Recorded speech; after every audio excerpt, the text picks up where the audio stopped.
Hi നമസ്കാരം. എന്തൊക്കെയുണ്ട് വിശേഷം? എല്ലാവർക്കും സുഖമെന്ന് വിശ്വസിക്കുന്നു. അതുപോലെ എനിക്ക് സുഖം തന്നെയാണ്. ആദ്യം തന്നെ ഞാനൊരു ഒരു ഹാപ്പി മൂഡ് ഞാൻ നിങ്ങളോട് പറയാം. കാരണം അത് വേറൊന്നുമല്ല, നിങ്ങളെല്ലാവരുടെയും കുറച്ച് സമയങ്ങളുള്ളിൽ ഒരു വൈറലായൊരു വീഡിയോ ഉണ്ട്, നമ്മുടെ ദിയ കൃഷ്ണയുടെ പുള്ളിക്കാരുടെ പ്രസവം. കാരണം എനിക്കതിൽ ഏറ്റവും കൂടുതൽ ഹാപ്പിനെസ് തന്നതെന്ന് വെച്ചാൽ ഒരു ഫുൾ ഫാമിലിയായിട്ട് നിന്നാണ് ആ കുട്ടീനെ വരവേൽക്കാൻ നിന്നത്. അത് പറയാതെ വയ്യ ആ നിമിഷത്തെ ഒരു സന്തോഷം. കാരണം അത് കണ്ട എല്ലാ അമ്മമാരുടെ മനസ്സിൽ കൂടെയും ആ ഒരു സന്തോഷം പറന്നോടിയിട്ടുണ്ടെന്ന് എനിക്ക് മനസ്സിലാകും. കാരണം ഏതൊരു പെൺകുട്ടികളായാലും ഗർഭസമയത്തും ഗർഭിണി ആ പ്രസവ സമയത്ത് അവർ ഏറ്റവും കൂടുതൽ ആഗ്രഹിക്കുന്നതാണ് സ്വന്തം അമ്മ കൂടെ നിൽക്കണമെന്ന്, ഇല്ലെങ്കിൽ ആ അമ്മയ്ക്ക് കൂടെ നിൽക്കണമെന്ന്. അന്നേരം ആ ഒരു എന്തൊരു പെയിൻ വന്നാലും ദിയ കൃഷ്ണ വിളിക്കുന്നുണ്ട്, അമ്മ എനിക്ക് വയ്യമ്മ, എനിക്ക് തീരെ വയ്യമ്മ, എനിക്ക് പറ്റില്ലമ്മ എന്നൊക്കെ പുള്ളിക്കാരിയോട് പറയുന്നുണ്ട്. അതിന് അമ്മ സമാധാനിപ്പിക്കുന്നുണ്ട്, പറ്റും മോളെ പറ്റും, ഇപ്പം മാറുമെന്ന് സമാധാനിപ്പിക്കുന്നുണ്ട്. അതൊരു കുട്ടിക്ക് കിട്ടേണ്ട ഏറ്റവും വലിയൊരു മെൻ്റൽ സപ്പോർട്ടാണത്, ആ ഒരു വാക്ക്. ശരിക്കും അതിന് ഞാൻ ഭയങ്കര ഹാപ്പിയാണത് കേട്ടിട്ട്. പറയാനൊന്നും സന്തോഷം കൊണ്ട് സീരിയസ്ലി പറയാണ്.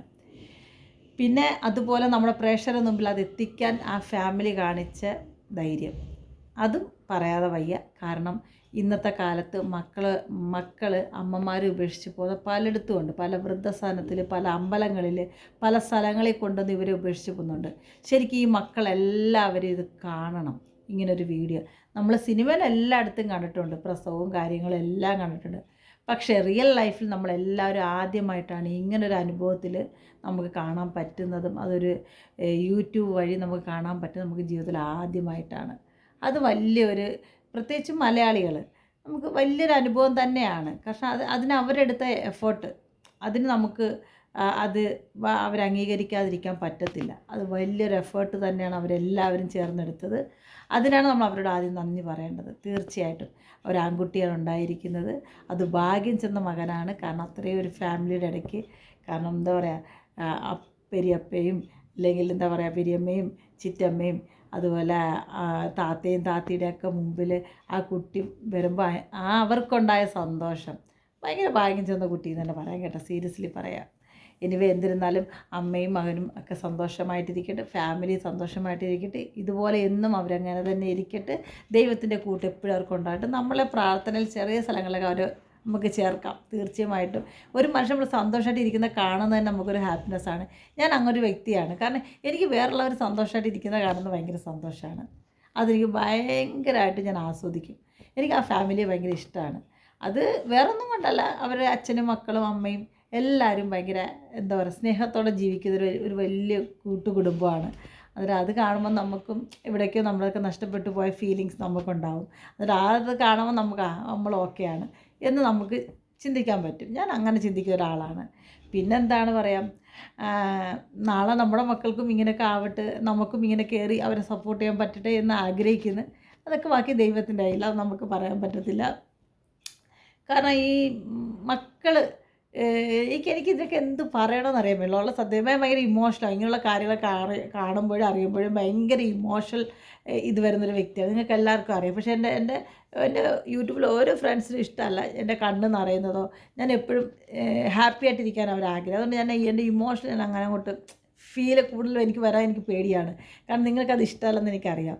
പക്ഷെ ഞാൻ ഭയങ്കര സന്തോഷവതിയാണ് ഇന്ന് ആ ഒരു വീഡിയോ കണ്ടപ്പം. എനിക്ക് എന്താണെന്ന് എനിക്ക് മനസ്സിലായില്ല കേട്ടോ. പിന്നാണ് എനിക്കിത് കറക്റ്റായിട്ട് മനസ്സിലായത്. കാരണം എനിക്കും ഈ കണ്ണാടി വെക്കാതിരുന്ന കാഴ്ചയ്ക്ക് ചെറിയ പ്രോബ്ലമുള്ള ആളാണ്. കണ്ണാടി എടുത്ത് വെച്ചാലേ കറക്റ്റായിട്ട് എന്തായാലും മനസ്സിലാകാൻ പറ്റത്തുള്ളൂ. നിങ്ങൾക്ക് എല്ലാവരും വേദ പോലെ ചെറിയൊരു പ്രോബ്ലം എനിക്കുള്ളതാണ്. അന്നേരം ഇന്ന് വേദ പോകുന്നതിന് മുമ്പ് എൻ്റെ കൂടെ സോഫയിലിരുന്ന് പറഞ്ഞ്, മമ്മി ഞാൻ പോകുന്നതിന് മമ്മി വേറൊന്നും വിചാരിക്കരുത്. കാരണം എനിക്ക് എങ്ങനെ എൻ്റെ മമ്മിയുടെ അടുത്ത് സംസാരിക്കണം. കാരണം എൻ്റെ മമ്മി എൻ്റെ അടുത്ത് ഒത്തിരി അകന്നിരുന്നപ്പോൾ എൻ്റെ എന്തോ ഒരു നഷ്ടപ്പെട്ട മാതിരി ഫീലായിരുന്നു.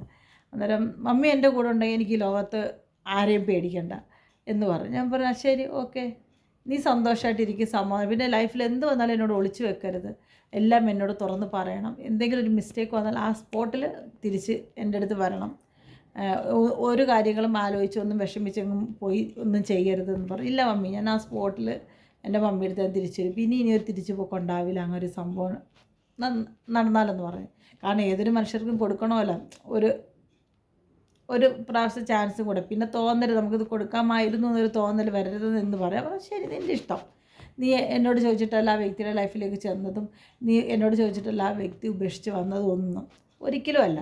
നിൻ്റെ ഇഷ്ടത്തിന് വന്നതാണ്. ഇനിയിപ്പോൾ നിൻ്റെ ഇഷ്ടത്തിന് തന്നെ നീ വീണ്ടും തിരിച്ചു പോകുന്നത്. ബാക്കിയെല്ലാം നിൻ്റെ ജീവിതം പോലെ നിൻ്റെ തലയിൽ എന്താണോ എഴുതിയിരിക്കുന്നത് അതുപോലെ നടക്കട്ട്.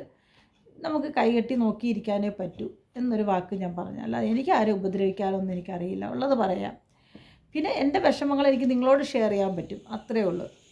അന്നേരം ഇതെല്ലാം കണ്ടപ്പോൾ എനിക്ക് മനസ്സിലൊരു വിഷമം തോന്നി. നാളെ എനിക്കും ഇങ്ങനൊരു അമ്മുമ്മ ആവണമെന്നൊക്കെ ആഗ്രഹമുള്ള ഒരാളാണ്. പക്ഷേ എൻ്റെ ലൈഫിൽ അത് നടക്കില്ലാതെ എനിക്ക് 100% ഉറപ്പുണ്ട്.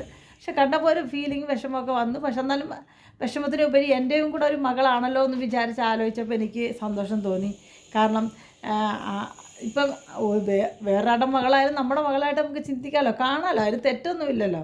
കാരണം ദിയയുടെ ആ വീഡിയോകൾ ഞാൻ കുറേ വർഷങ്ങൾക്ക് മുമ്പ് പുള്ളിക്കാരി ഞാൻ കാണുന്നതാണ്, ഇൻസ്റ്റാഗ്രാമിലായാലും. കാരണം ഞാൻ ചിന്തിച്ചു എത്ര പെട്ടെന്നാണ് വളർന്ന് കല്യാണം കഴിഞ്ഞ് ഗർഭിണിയായി, ഇതേ ഇപ്പോൾ ഒരു കുട്ടിയുടെ അമ്മയായി. പിള്ളേരുടെയൊക്കെ വളർച്ചയെ പറയാൻ പോലും പറ്റുന്നില്ല, സീരിയസ്ലി പറയാം. ഇനി എന്നിരുന്നാലും കുട്ടിയും അമ്മയും സന്തോഷമായിട്ട് സുഖമായിട്ടിരിക്കട്ടെ. നമുക്ക് ദൈവത്തിനോട് പ്രാർത്ഥിക്കാം. അതുപോലെ അവരുടെ ഫാമിലിക്ക് വേണ്ടി നമുക്ക് പ്രാർത്ഥിക്കാം. അത്രയൊക്കെ നമുക്ക് പറ്റത്തുള്ളൂ, അല്ലെങ്കിൽ കൂടെ ഒന്നും നമുക്ക് ചെയ്യാൻ പറ്റത്തില്ല. കാരണം ഒരമ്മയെ പോലെ ആ കുട്ടിയെ അവളുടെ ഒരു അമ്മയെ പോലെയാണ് ഞാനത് അങ്ങനെയാണ് അവരെ സ്നേഹിക്കുന്നത് കേട്ടോ. എനിവേ എനിക്ക് ആ കുട്ടി ഗർഭിണിയായിരുന്ന സമയത്തായിരുന്നു കുറച്ച് ടെൻഷൻ ഉണ്ടായിരുന്നത്. കാരണം വേറൊന്നും കൊണ്ടല്ല, ആ ഒരു സമയത്താണ് പുള്ളിക്കാരുടെ ഷോപ്പിലൊരു 3 പെൺകുട്ടികളെ കളവ് നടത്തിയതും ഒക്കെ പ്രശ്നങ്ങളായതും. ആ സമയത്ത് എനിക്ക് ഭയങ്കര ടെൻഷൻ, ഇനി BP കൂടും ഇതൊക്കെ ആലോചിച്ചിട്ട് ആ കുട്ടിക്ക്. പക്ഷേ ഇടയ്ക്കിടയ്ക്ക് ഇറങ്ങി നോക്കുമായിരുന്നു ഹോസ്പിറ്റൽ അഡ്മിറ്റായ എന്തെങ്കിലും ഉണ്ടോ, ഈ ഡേറ്റ് ആയെന്ന് അന്ന് പറയുന്നുണ്ടായിരുന്നു, കുറച്ച് ദിവസം കൂടെ ഉള്ള എൻ്റെ ഡേറ്റിനെന്ന്. ഇടയ്ക്കിടയ്ക്ക് നോക്കുമായിരുന്നു എന്തെങ്കിലും പുള്ളിക്കാർ ഹോസ്പിറ്റൽ. അങ്ങനെ ഹോസ്പിറ്റൽ അഡ്മിറ്റായെന്ന് ഞാൻ വീഡിയോ കണ്ടിരുന്നത്, പ്രസവിക്കുന്നത് ഇങ്ങനെ നോക്കിയിരുന്നതാണ്. പക്ഷേ ദൈവം സഹായിച്ചത് കാണാൻ പറ്റി. അതൊരു വലിയൊരു സന്തോഷം തന്നെയാണ് കേട്ടോ, പറയാതെ വയ്യ. എങ്ങനെ ഇരുന്നാലും സന്തോഷം സമാധാനത്തോടെ എല്ലാവരും ഇരിക്കുക. നമ്മുടെ സമയം കുറച്ച് കാലമുണ്ട്, ആ സമയം കൊണ്ട് നമ്മൾ സന്തോഷിക്കുക, സമാധാനിക്കുക. ഇങ്ങനെയുള്ള നല്ല കാര്യങ്ങൾ നമ്മുടെ കാഴ്ചയിൽ കാണുക. അല്ലാതെ വേറെ എന്താണ് നമുക്ക് ജീവിതത്തിൽ വേണ്ടത്? വേറെ ഒന്നുമില്ല, ഉള്ളത് പറയാം, വേറെ ഒന്നുമില്ല. ഉള്ള സമയം സന്തോഷം സമാധാനം ഇരിക്കുക. പിന്നെ ആർക്കും വേണ്ടി കരുതി വെക്കാനും ഒന്നും വേണ്ട. ഇന്ന് നമുക്ക് ഉച്ചയ്ക്ക് നല്ല രീതിയിൽ ഭക്ഷണം കഴിക്കാൻ പറ്റുക ദൈവം തന്ന വലിയൊരു അനുഗ്രഹമായിട്ട് കാണുന്നു. കുറച്ച് കഴിഞ്ഞാൽ കഴിക്കണമെന്ന് ദൈവം തന്നെ ചിന്തിക്കും. മനസ്സിലായ? അതാണ് കാലം, അതാണ് വിധി, അതാണ്. ഞാനിപ്പോൾ നിങ്ങളോട് സംസാരിക്കുന്നത്. നാളെ ഞാൻ വീഡിയോയിൽ വന്നാലേ വന്നു എന്ന് പറയാൻ പറ്റത്തുള്ളൂ, ഇല്ലെങ്കിൽ പറയാൻ പറ്റുമോ? അങ്ങനെയൊക്കെയാണ് ഓരോ മനുഷ്യൻ്റെ അവസ്ഥകളും കാര്യങ്ങളും. പിന്നെ ഞാനിത് എടുത്ത് പറയാമെന്ന് വെച്ചാൽ, എൻ്റെ കടയിലൊരു ആൻറ്റി വരുമായിരുന്നു കേട്ടോ. കാരണം ആ ആൻറ്റിക്ക് ഒരു മോനും ഒരു മകളുമാണ്. അവർ ശരിക്കും പാലക്കാട് ഏരിയയിലുള്ളവരാണ്.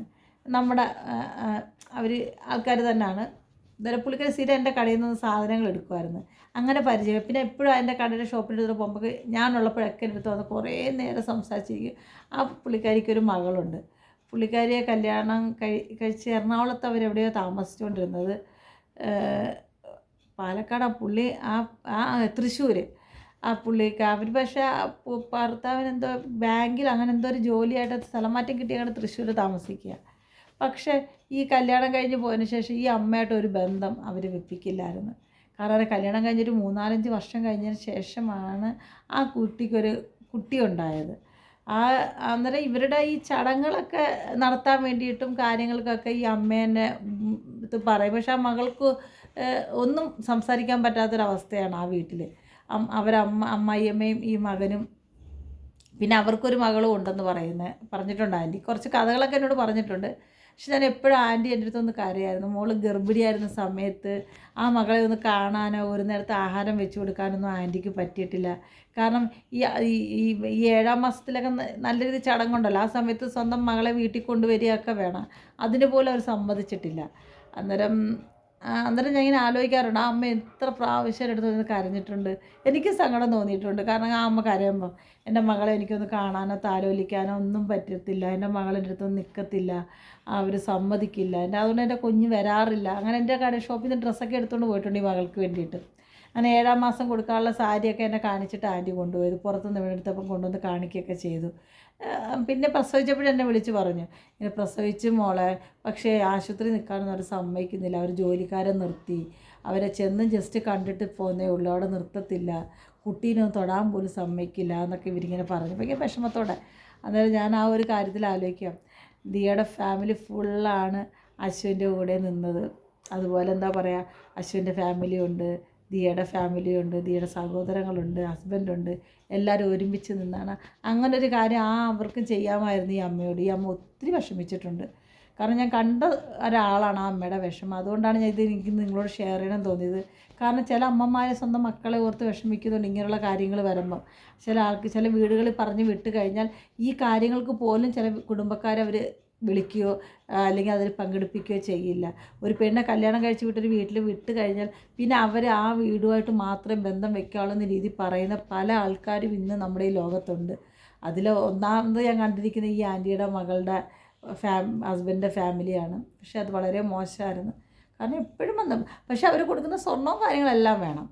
പക്ഷെ അവരെ അങ്ങോട്ട് ആ കുട്ടീനെ തൊടിയിപ്പിക്കാനോ ഇല്ലെങ്കിൽ ഒരു 2 ദിവസം ആ മകളെയും കുട്ടീനെയും പറഞ്ഞ് അവരെ വീട്ടിൽ വിടുകയോ ഒന്നും ചെയ്യില്ല. ഇതിനിടയ്ക്ക് തന്നെ അവരുടെ മകൻ്റെ കല്യാണം ഒരു 1-2 വർഷം ആകുമ്പോൾ ആ കുട്ടി ആ കല്യാണ ചടങ്ങിൽ മാത്രമാണ് ഒരു പെങ്ങൾ വരുന്നത്. കല്യാണം കഴിഞ്ഞാൽ അപ്പം തന്നെ വൈകുന്നേരം വിളിച്ചുകൊണ്ട് പോവുകയും ചെയ്തു. എന്തൊരു മനുഷ്യരാണോ ഇതൊക്കെ ഈ ലോകത്ത് നടക്കുന്ന ആൾക്കാരൊക്കെ. അപ്പോൾ എല്ലാം കൊണ്ടും ദിയ ആ ഒരു കാര്യത്തിൽ ഭാഗ്യം ചെന്നയാണെന്ന് തന്നെ പറയാം. എനിവേ എല്ലാം നന്നായിരിക്കട്ടെ, സന്തോഷത്തോടെ ഇരിക്കട്ടെ, സമാധാനത്തോടെ ഇരിക്കട്ടെ, കുഞ്ഞുഭാവി നല്ലോണം ഇരിക്കട്ടെ, പ്രാർത്ഥിക്കാം. നമുക്കിതൊക്കെ ചെയ്യാൻ പറ്റത്തുള്ളൂ. അപ്പോൾ എല്ലാവരും സന്തോഷത്തോടെ സമാധാനത്തോടെ ഇരിക്കണമെന്നാണ് പറയുന്നത്. കാരണം ഞാൻ അങ്ങനെ ഇരിക്കാനാണ് ഈ മുതൽ ആഗ്രഹിക്കുന്നത്. അതുകൊണ്ടാണ് വേദം പോയിട്ടും അത്ര വലിയ ടെൻഷൻ അടിക്കില്ല. കാരണം ടെൻഷൻ അടിച്ച് നമ്മൾ ഈ അസുഖം വരുത്തി വെച്ചിട്ട് എന്ത് നേടാനാണ്? നമ്മൾ ആര് കൊണ്ടുപോകാനാണ്? നമ്മൾ മാത്രമേ ഉള്ളൂ. ആ ഒരു രീതി നമ്മൾ ജീവിക്കുക. അന്നേരം ഇന്ന് രാവിലെ ഞാൻ തലവേദന വീഡിയോ ഇട്ടിട്ട് സൗമ്യനെ ഒത്തിരി വഴക്ക് പറഞ്ഞിട്ട് ഇന്ന് ഈ സമയത്തിന് വെള്ളം കുടിക്കുക, അത് ഇങ്ങനെ ചെയ്യുക, അങ്ങനെ ചെയ്തൊക്കെ പറഞ്ഞ ഒരു ലിസ്റ്റ് വരെ പുള്ളിക്കാരി എനിക്ക് അയച്ചു തന്നിട്ടുണ്ട്. കാരണം അങ്ങനെയും നമ്മളെ കെയർ ചെയ്യുന്ന ഒരാളൊരിടത്തുണ്ടല്ലോ എന്ന് പറയുന്നത് ഭയങ്കര സന്തോഷമാണ്. എൻ്റെ മോനൂസ് കെയർ ചെയ്യുന്നതെന്നല്ല, മോനൂസ് കെയർ ഒത്തിരി ചെയ്യുന്നുണ്ട്. എനിക്ക് മോനൂസിനെ ഒന്നും പറയാൻ പറ്റത്തില്ല. അപ്പം എനിക്ക് വഴക്ക് വരും. അതുകൊണ്ടാണ് ഞാൻ ഇപ്പം ഇങ്ങനെ പറയുന്നത്. മോനൂസിനെ പൊന്നുപോലെ തന്നെയാണ് നോക്കുന്നത് കേട്ടോ. അല്ലാതെ ഒരു സ്നേഹക്കുറവ് കാണും. എനിക്ക് എന്താ അന്നത്തെ ഒരു ഇമോഷൻ ഞാൻ അങ്ങനെ പറഞ്ഞതാണ്. അത് എല്ലാവരെയും കൂടെ ചേർത്താണ് പറഞ്ഞത്, അല്ല വേറൊന്നും കൊണ്ടല്ല. പിന്നെന്താ, എല്ലാവരും സന്തോഷം സമാധാനം ഇരിക്കുന്നു വിശ്വസിക്കുന്നു, എല്ലാവരും ഭക്ഷണം കഴിച്ചു എന്ന് വിശ്വസിക്കുന്നു. ഞാനും അങ്ങനെ തന്നെയാണ്. അപ്പോൾ അടുത്തൊരു വീഡിയോ ആയിട്ട് വീണ്ടും വരാം. Okay, bye bye, Tata. അതിലേക്ക് ദിയയുടെ ഫാമിലിക്കും ദിയയുടെ കുഞ്ഞാവയ്ക്കും എല്ലാവർക്കും വേണ്ടിയിട്ടും പ്രാർത്ഥിക്കുന്നുണ്ട്. ബൈ, ടാറ്റ.